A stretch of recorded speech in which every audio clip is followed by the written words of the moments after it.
Sabay-sabay natin alamin ang mga kaganapan na nangyayari sa ating bansa.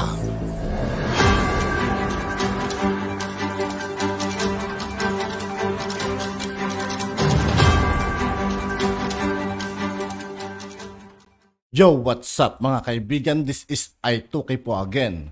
Ngayon nandito naman ulit tayo sa channel ni Kabayan News PH. Dito naman ulit tayo magbibigay ng komento at reaksyon. Kaya samahan nyo ako guys. Let's go!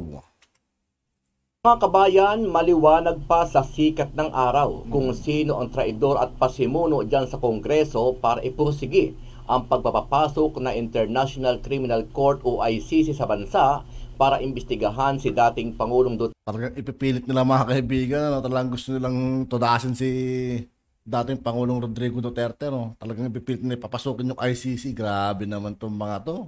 Duterte sa kanyang kampanya sa illegal na droga noong siya pa ang mumukha na silang tutan ni Dilima mga kaibigan. Pangulo. Ito ang pagbubunyag ni Atty. Harry Roque kung saan ay lantaran niyang pinangalanan itong si House Speaker Martin Romualdez na may basbas at pasimuno sa pagpapapasok ng ICC sa bansa. Wala pong nangyayaring kontrobersyal sa House na hindi binibigyan ng basbas ng Speaker. Parang Diyos po talaga ang Speaker sa House, lalong-lalo na kapag budget season. Sinabi na ni Presidente, tapos na ang engagement namin sa ICC, hindi tayo makipagtulungan dahil ito ay hindi na tayo miyembro, wala na jurisdiction ng ICC. Dagdag pa ni Roque na kung hindi matutuloy ang plano nilang impeachment kay BP Sara, gagawa ng ibang paraan ang kampo ni Romualdez para tuluyang masira ang pangalan ni BP Inday Sara at ng kanyang ama na si PRRD.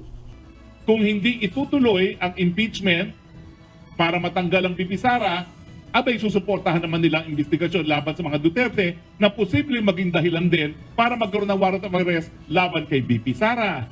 Samantala, kaduda-duda rin anya ang mga ikinikilos at biglang kambyo nitong si Justice Secretary Boying Remulla. Hindi na rin ako magtataka mga kaibigan kung minsan talaga kung biglang ipapasukin nilang ICC dito mga kaibigan. Kasi magkakaroon ng personal na atake talaga dito mga kaibigan. Napapansin ko lang kung bakit tila pag pinapasok nilang ICC mga kaibigan, alam na this mga kaibigan. Personal na to. Biglang nagbago ang ihip ng hangin kung saan ay sinabi niya na pag-aaralan nila ang resolusyon ng Kamara kaugnay nga sa pagpapapasok ng ICC sa bansa. Ito ngayon na maging basihan para magpatuloy itong sinasabi ngayon ni Justice Secretary Remulla na pag-aaralan ngayon ang issue ng pagtulungan sa ICC. Bagamat ilang beses na rin niya inulit ang sinabi ng Presidente hindi na makikipagtulungan. Ano ang masasabi mo dito, kabayan? Naniniwala ba kayo nakapakanan lahat ng ito ni Speaker Martin Romualdez Jr. bunsod na rin ng kanilang alitan ni Vice President Inday Sara Duterte Carpio? Sama-sama nating panuorin ang buong video at pakicomment nyo po ang inyong mga reaksyon at sariling opinyon.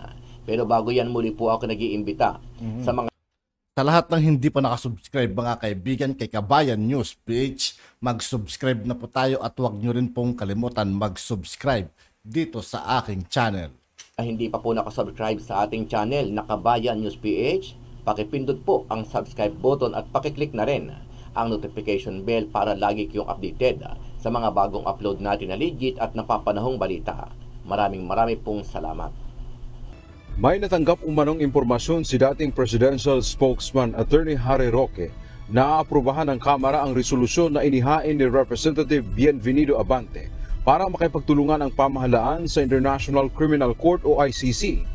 Ang balita ko pa, dahil ako naman po ay galing dyan sa Kongreso, abay sa susunod na linggo, aapruban na raw yan sa plenaryo. Yung kay Abante resolution. Ewan ko nga bakit biglang minadali? Layon umano nitong usigin ang mag-amang Duterte at mawala sa politika. Kung hindi itutuloy ang impeachment para matanggal ang BP Sara, abay susuportahan naman nila ang investigasyon laban sa mga Duterte na posibleng maging dahilan din para magkaroon ng warrant of arrest laban kay BP Sara.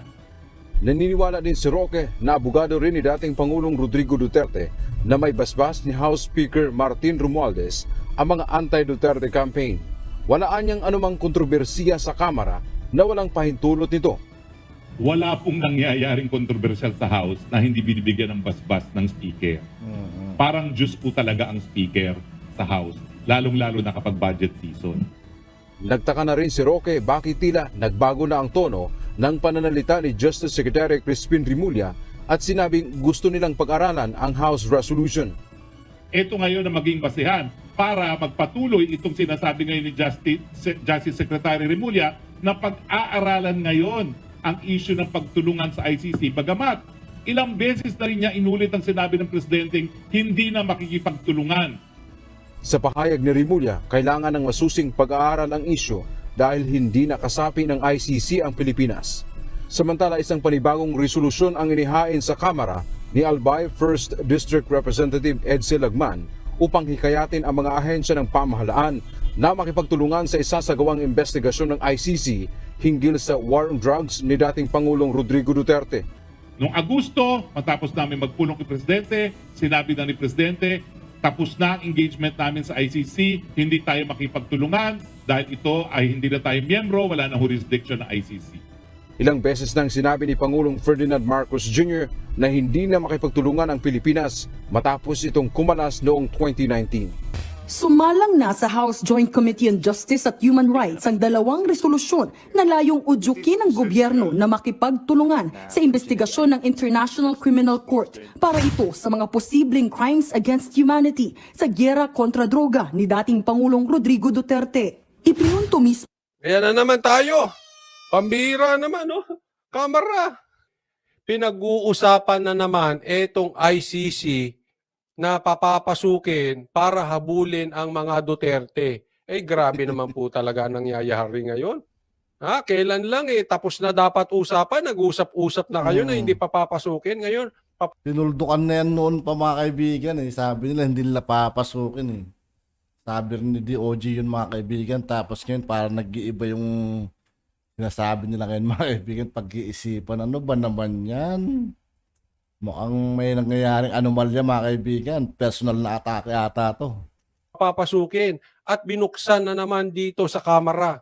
Ito ang ating pag-uusapan ni maya-maya. House Human Rights Committee Chairman at Manila Representative Benny Abante na mga prinsipyo at hindi personalidad ang pinatutunguhan ng resolusyon. Isa si Abante sa mga may akda ng resolusyon. Kasama niya si One Rider Party List Representative Ramon Rodrigo Gutierrez sa paghahain ng resolusyon. Bahagi ng mayorya si Abante habang bahagi naman ng minorya si Gutierrez. Darating na araw, dadami ang espekulasyon o haka-haka tungkol sa mga resolusyon na ito.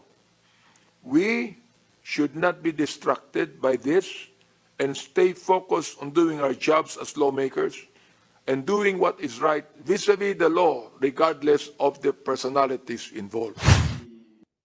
Alam mo, di ba, to si Abante, nabilib tayo kung kailan lang dahil ang ganda ng kanyang lang pag-iimbestiga dito kila Katapang. Ngayon, anong nangyari? Hindi ba, hindi nyo ba nalaman, hindi nyo ba nadinig na sinabi ng presidente mismo, hindi pa papasukin ng ICC? Ano bang mahirap intindihin doon? Sinabi rin niya ni SOJ, walang karapatan ng ICC dito. Bakit nagbabago na naman kayo? Pambihira naman, no? Hindi pa muna inaprubahan ang resolusyon dahil nagmosyon ang ilang mambabatas na mag-imbita ng resource speakers mula sa mga concerned agencies gaya ng Department of Justice. Since we don't have resource persons to shed light on this issue, especially the question of the jurisdiction of the Philippine government with regards to the ICC intervention, I'd rather move, Mr. Chairman, to suspend this deliberation on both House resolution, Mr. Chairman. Kasabay ng pagpapaliban, isasabay na rin sa susunod na pagdinig ang pagsalang ng panibagong haing resolusyon ni Albay Representative Edsel Lagman na tulad din ng mga nasabing resolusyon. Ito na ang pangatlong resolusyon sa Kamara tungkol sa isyu. Bahagi ng minorya sa Kamara si Lagman. Kaya ang tanong, bakit nga kaya ngayon lang pinansin ng mayorya ang mga resolusyon? palagay ko may mga pagpapalit sa pananaw. O, ang tanong, matagal na itong resolution, bakit ngayon lang pinapansin? Ngayon lang binigyan ng atensyon. At sabi ni Lagman, marahil ay may pagbabago sa pananaw. Sir, pagbabago ba sa pananaw o may pagbabago sa proyekto? Ako po yung nagtatanong lang po That is an honest question. Pananaw ba ang usapan dito o proyekto? Kasi may mga nagsasabi na para ka raw ay magkaroon ng magandang proyekto at ikaw ay mabigyan ng budget para sa iyong proyekto, kailangan sumusunod ka kay Tamba. So ibig sabihin, yung mga nagbabago ng pananaw, anong tawag? Grabe mga kaibigan, ganun kalakas si Tamba Los-Los, kaya niyang manipulahin po natin doon. Balimbing, project, pork barrel, plastic, hindi ko alam. Or talaga bang tunay na nagbabago lang ng pananaw? Dahil gusto nilang pagsilbihan ang bansang Pilipinas dahil sila ay concerned sa mga citizens at sa human rights. Tanong lang po, sir. Yung totoo lang. Sir, total, matanda na kayo. Yung honest to goodness lang. Yan ang mga tanong natin. Ng majority na talagang kailangan na sundin natin ang rule of law at yung world order. Rule of law? Sundin ang rule of... Kasi pag pinakinggan mo ito, pag ikaw ay walang alam sa politika at nakinig ka lang sa mga balita, especially sa TV, at narinig ito ng simpleng mamamayan, kailangan ay masunod ang rule of law.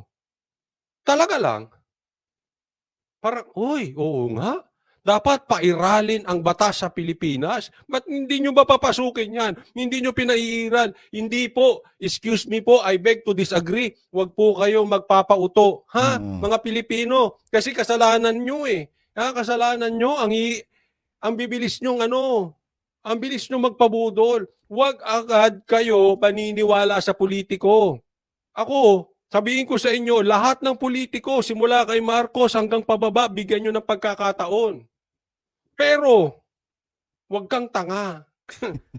Naiintindihan po? Magkaiba yon.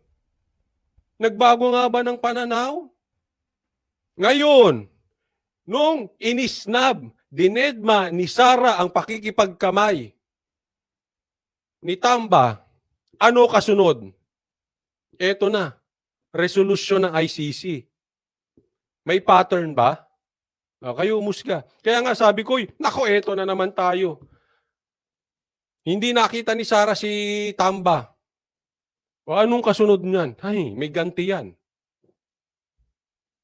At yan ang sinasabi ng mga politiko.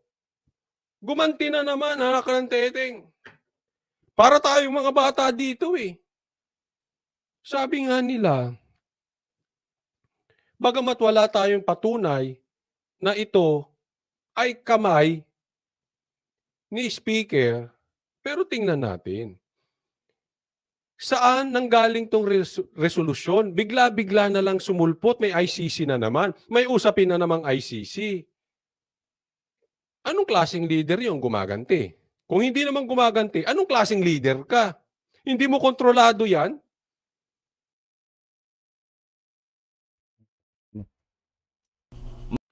At yun nga po mga kaibigan, dito po nagtatapos ang ating reaction video. Muli ako po si I2K ng Sundalo ng Dunggalo at 811. Maraming salamat sa patuloy na pagsuporta.